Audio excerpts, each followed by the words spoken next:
Ojos azules detrás del boilet, de Claudia Piñeiro. Cuando Javier se empecinó en adelantar su casamiento casi 8 meses, nadie sospechó que la viuda de Santillán tuviera algo que ver en el asunto.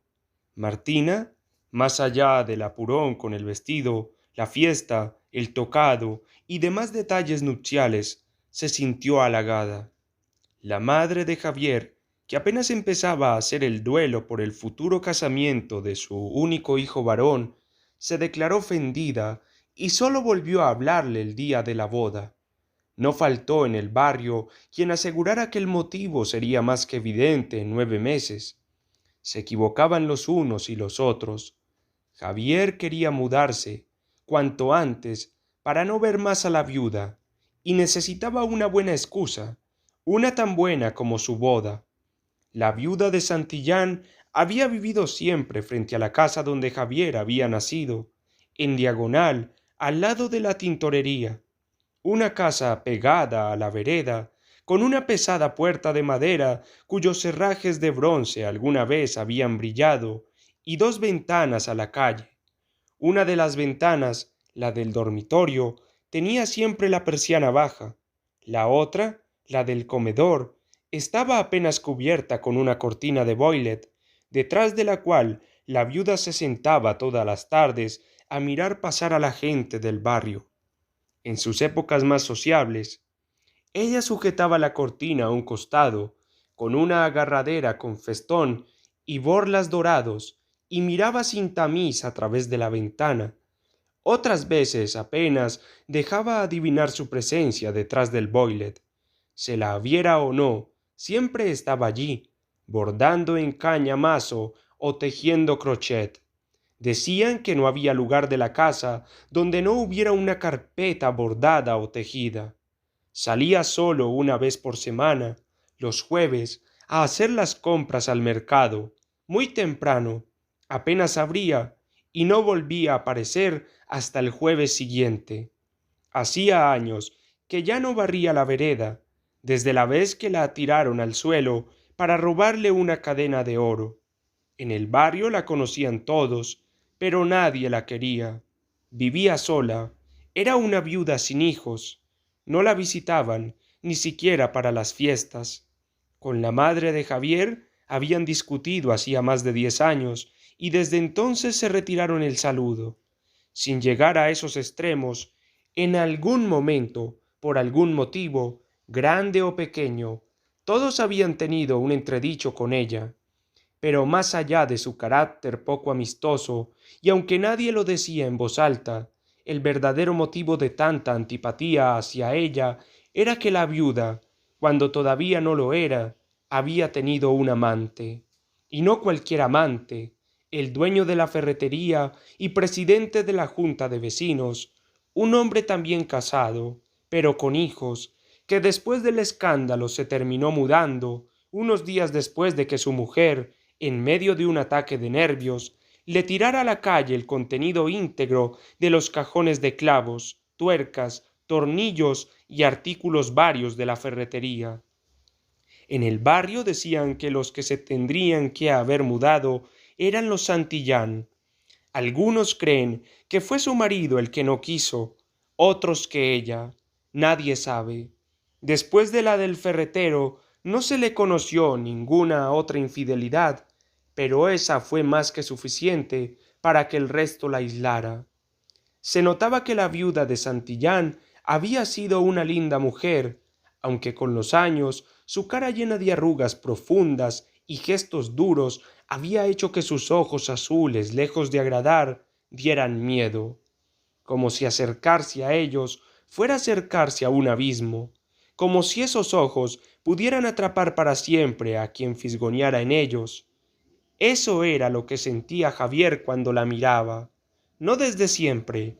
Antes del accidente no recordaba haberla mirado, y después intentó no volver a mirarla, pero sus ojos azules estaban indefectiblemente allí, detrás de la cortina de Boylet, observándolo, siguiéndolo, vigilándolo cada vez que entraba o salía de su casa, y aunque quería evitarlos, lo atraían como un imán. El accidente fue en febrero del 73. Javier acababa de cumplir 23 años y la viuda de Santillán algún número cercano a los 80. Martita venía insistiendo con lo del casamiento desde hacía tiempo y Javier había aceptado casarse a mediados del año siguiente. Era aceptar o pelearse, y él a Martita la quería. Javier trabajaba en una imprenta, lo habían ascendido a encargado, le habían aumentado el sueldo y hasta le habían dado una camioneta blanca. No se había atrevido a decir que no tenía registro de conductor. Tal vez le hubiera costado el ascenso, y el examen lo daría en cuanto pudiera. Él manejar ya sabía. Imprenta San Miguel, decía un cartel en letras verdes, estampado en las dos puertas delanteras, y abajo la dirección y el teléfono. Javier estaba contento, hacía rato que no manejaba, desde que habían vendido el Fiat 1500 tras la muerte de su padre. Tenía un rato después del mediodía y pensó en darle una sorpresa a su madre, pero era primer martes del mes y se había olvidado de que su mamá ese día hacía la visita mensual al cementerio. Dobló la esquina y aceleró para ir directo a estacionar en la puerta de su casa. Iba atento, contento pero atento. El chico salió de golpe, de atrás de un camión estacionado, y Javier no lo vio sino hasta que lo tuvo encima del capot. Frenó. El chico estaba tirado en el piso junto al cordón de la vereda. No se movía. Se acercó. No era necesario ser médico para darse cuenta de que estaba muerto. Una mancha de sangre empezaba a crecer a la altura de la nuca. No se atrevió a tocarlo. No sabía qué hacer. No podía moverse. Levantó la vista esperando que alguien lo socorriera, pero hacía 32 grados y nadie caminaba por la calle a la hora de la siesta. Tal vez el ruido de los ventiladores y los turbos girando imparables hicieran que algún vecino escuchara la frenada, o las chicharras, o los televisores encendidos. Lo cierto es que él estaba ahí, asustado, sin entender qué tenía que hacer, y algo, no sabía qué, un impulso, lo hizo subir a la camioneta y huir. Solo cuando pasaba frente a la ventana de la viuda, vio que ella lo miraba, con sus ojos azules, parada junto a la cortina de Boylet. Javier volvió a la imprenta y no dijo una palabra a nadie. Era ridículo no decir, si ella sabía. Se fue a hacer un reparto y ya no volvió. Se pasó toda la tarde pensando, estacionado frente a una plaza. Había sido un accidente, lo sabía, y aunque no tenía registro y eso complicaba las cosas, no entendía por qué se había escapado, sin hacer nada, sin llamar a la policía. Si él no era así. Pero así fue. Recién a las 5 de la tarde juntó coraje. Antes de ir a la policía, decidió pasar por su casa. Su madre ya sabría. La viuda de Santillán lo habría dicho y la voz debía de haber corrido calle arriba. Era mejor dar la cara, o su madre no se lo perdonaría. Cuando dobló la esquina, esta vez caminando, sintió el horror de encontrarse con el cuerpo todavía ahí, pero la policía ya lo había sacado. Había vallado el sector con una cinta de plástico y marcado con tiza el lugar donde había estado el cuerpo. La mancha de sangre, como un globo con su hilo, corría del sector desde donde había estado la cabeza del chico hacia abajo, siguiendo el desagüe natural de la calle. Javier entró a su casa y fue a la cocina. Su madre se dio vuelta, estaba pálida. Hijo, dijo, y se acercó. Javier quiso pedirle que lo abrazara, pero no se atrevió. Mataron a un chiquito de 6 años, casi en la puerta de casa. No sabes qué feo. Suerte que el chico no era del barrio, que si no, Javier se quedó esperando confuso. La viuda llamó a la policía. Fue un taxi de Capital que venía a lo loco. Ella lo vio y hasta notó que la patente terminaba en 323. El atorrante ni paró, ¿podés creer? Javier nunca supo por qué la viuda había hecho lo que hizo, ni entendió por qué él no había dicho una palabra. Las primeras noches no pudo dormir. Hizo todo lo posible por evitar a la viuda de Santillán, aunque sabía que lo que tenía que hacer era precisamente lo contrario, ir y hablar con ella. En cuanto pudiera lo haría. El primer día que la vio detrás de la ventana, casi cruza. La mujer lo miraba con los mismos ojos de aquella tarde, dos bolas azules en medio de una cara vieja. Bajó del cordón y dio un paso, pero se volvió, no pudo.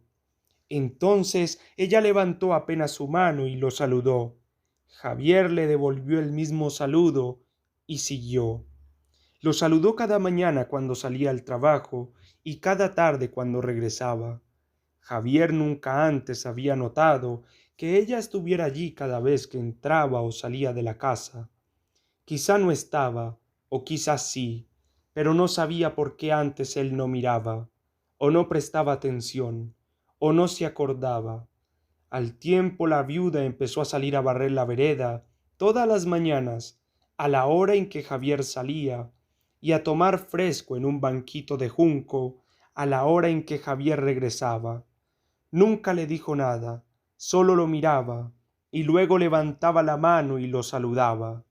Él le devolvía el saludo, casi sin mirarla, tratando de no mirarla. Sus gestos no eran marcados, pero Javier sabía que ella le sonreía, una sonrisa simple, tímida, tal vez cariñosa. El problema no era la sonrisa, sino sus ojos, de los cuales Javier no podía olvidarse, hasta que un día la viuda se apareció en la imprenta. Le llevó una carpeta bordada en punto cruz. En letras doradas decía: Lo hecho, hecho está. Lo miró con sus ojos azules, se la dio y se fue, sin decir palabra. Fue entonces cuando Javier pidió el traslado a la casa central de la imprenta, en la capital, y le dijo a Marta de adelantar el casamiento. Alquiló un departamento en Barracas y en menos de un mes estaba viviendo a más de 50 kilómetros de la viuda de Santillán. Ya casi no la veía. Visitaba la casa de su madre, pero siempre en horarios diferentes, en días diferentes, para que la viuda no pudiera esperarlo. Algunas veces ella estaba allí, pero muchas otras no, y eso empezó a aliviarlo. Poco a poco se fue olvidando de esa mujer. De día, de noche era otra cosa. Soñaba con la viuda, a veces varias noches seguidas, sobre todo cuando algo lo preocupaba. La soñaba como era entonces, la soñaba más joven, la soñaba como nunca la había conocido, pero sabía que era ella por sus ojos, esas dos pelotas azules en medio de la cara, que fuera. Se despertaba sobresaltado. A Martita le decía que había tenido una pesadilla, lo cual era cierto, pero no daba más explicaciones. En dos oportunidades Martita insistió vehementemente para que Javier viera a un médico. La primera fue cuando nació Manuel, el único hijo que tuvieron, y las pesadillas de Javier no dejaban dormir al chico. Y la otra varios años más tarde, cuando Manuel cumplió 6 años, la misma edad de aquel chico que él había atropellado frente a la ventana de la viuda de Santillán, y entonces Javier empezó a soñar que ella se acercaba a su hijo y lo abrazaba.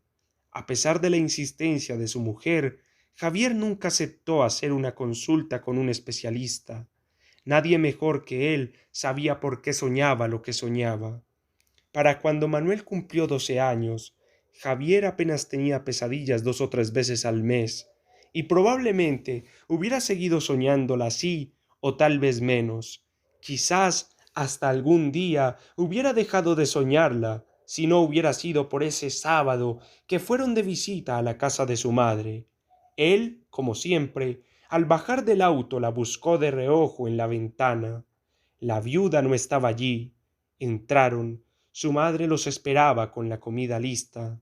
Javier estaba a punto de comer su segundo plato de ravioles cuando escuchó la sirena de la policía, muy cerca. Su madre enseguida aclaró: vienen por la vieja de enfrente, la de Santillán. El jueves no fue al mercado y ayer le estuvieron tocando el timbre de la tintonería toda la tarde, pero no apareció. Hoy el japonés llamó a la policía. Dice que no quiere esperar a que se llene el barrio de olor a podrido. Javier se levantó como un resorte y salió. Manuel quiso seguirlo, pero Martita no lo dejó. En cuanto cruzó la calle, un policía se acercó y le pidió que entrara con ellos como testigo. Necesitaban otro, y agarraron a un pobre Cristo que pasaba por ahí. Forzaron la puerta. Los clavos de bronce saltaron con facilidad de la madera gastada. La viuda de Santillán estaba tirada en el piso, detrás de la ventana. En la caída había arrastrado con ella la agarradera dorada de la cortina. Tenía los ojos abiertos, azules y redondos como cuando lo miraba. Dos bolas celestes rodeadas de arrugas profundas. Un policía se agachó a bajarle los párpados. Javier, sin pensar, se le adelantó, apoyó sus dedos sobre la cara fría y los deslizó de arriba hacia abajo. La miró por última vez. Los ojos azules habían desaparecido bajo los párpados muertos. Entonces lloró, y ese llanto le dio un alivio que juzgó obsceno.